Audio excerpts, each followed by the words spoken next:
Hi everyone, दिन की शुरुआत सोहेल सर के साथ में आपका स्वागत है। आज सुबह 9 बजे मैं आपको एक क्वेश्चन दिया था जिसका आंसर अभी मैं एक्सप्लेन करने वाला हूँ। क्वेश्चन क्या था कि जो इन्वर्टर से पंखा चलाते हैं तो उसमें साउंड क्यों आता है और जब नॉर्मल सप्लाई से हम चलाते हैं तो साउंड नहीं आता है। तो इसके पीछे का आपको रीज़न देना था। 2-3 लोग का कॉमेंट है, ज़्यादा लोग तो फॉलो कर नहीं रहे। जो लोग भी फॉलो कर रहे हैं करते रहो। 2-3 लोग के कॉमेंट में से 2 लोग का तो मुझे वोल्टेज रेगुलेशन वाला कॉन्सेप्ट समझ में नहीं आया, लेकिन एक ने आंसर दिया कि हाँ, साइन वेव से कुछ रिलेशन है।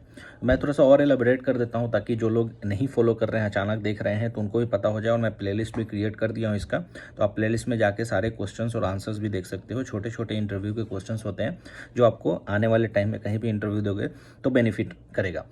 तो इसका जो आंसर होगा, ऑब्वियसली आपको डिफरेंस समझ में आना चाहिए। जैसे कि आप अगर सप्लाई से एक पंखा को चला रहे हो, जो जनरेशन हो रहा है उससे चलाते हो, तो वहाँ और जब इन्वर्टर से चलाते हो वहाँ दोनों में डिफरेंस क्या है।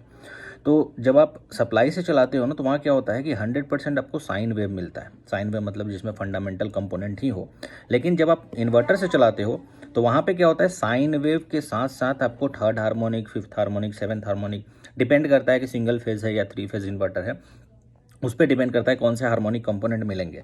तो अपार्ट फ्रॉम फंडामेंटल जो भी आपको मिल रहा है, थर्ड, फिफ्थ, सेवेंथ, वो क्या करता है, वो आपके जो इंडक्शन मोटर या कोई भी पंखा है उसमें एक ऐसा फ्लक्स क्रिएट करता है जो नॉन यूजफुल रिएक्टिव पावर देगा, फर्स्ट थिंग।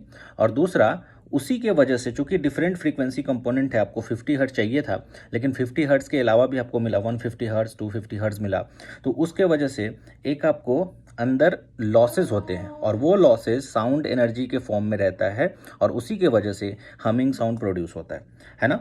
तो सिर्फ 50 हर्ट्ज होता है तो नो प्रॉब्लम, तब कोई दिक्कत नहीं थी। लेकिन वहाँ पे different fundamental apart from fundamental component, third, fifth, seventh, ये सब हार्मोनिक कंपोनेंट की वजह से आपको हमिंग साउंड प्रोड्यूस होता है। दूसरा एक और चीज़ है इसमें कि हर एक इन्वर्टर आपका 50 हर्ट्ज पे नहीं होता है। जैसे कि आप सप्लाई जनरेशन देखो तो 49.5 टू 50.5 तो उनका लिमिट ही होता है, मतलब उसी के अंदर होगा, अदरवाइज फ्रीक्वेंसी हम कंट्रोल कर दें। लेकिन इन्वर्टर में क्या होता है कि 100% 50 हर्ट्ज भी नहीं मिलता है, वो थोड़ा सा कम हो सकता है, ज़्यादा हो सकता है, 45 हर्ट्ज हो सकता है, 55 हर्ट्ज हो सकता है, डिपेंडिंग ऑन कि आप किस टाइप का इन्वर्टर लिए हो। तो जो लोग भी आप देखते होगे मार्केट में बोलते हैं कि प्योर साइन वेव इन्वर्टर है हमारे पास, तो एक्चुअल में प्योर साइन वेव इन्वर्टर अभी तक बना नहीं है। ठीक है, वो लिखने की बात है, मार्केटिंग की एक प्लानिंग होती है कि हाँ प्योर साइन वेव है, लेकिन कुछ टर्म्स एंड कंडीशन वहाँ पे देखना, एक स्टार लगा होता है।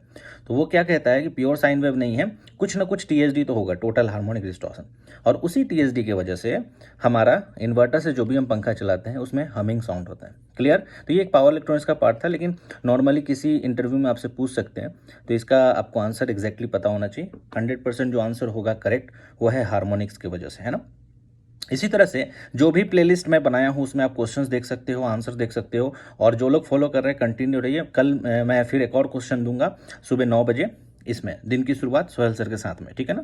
तो इसी तरह से कंटिन्यू रहो, कुछ ना कुछ नया सीखोगे और बाकी लोग के साथ भी शेयर कीजिए, क्योंकि ये आपका इंटरव्यू सीरीज जो है ये आपको आने वाले टाइम में बहुत हेल्प करेगा। क्लियर। तो चलो मिलते हैं कल 9 बजे सेम टाइम, 9 बजे दिन की शुरुआत सोहेल सर के साथ। Okay, thank you.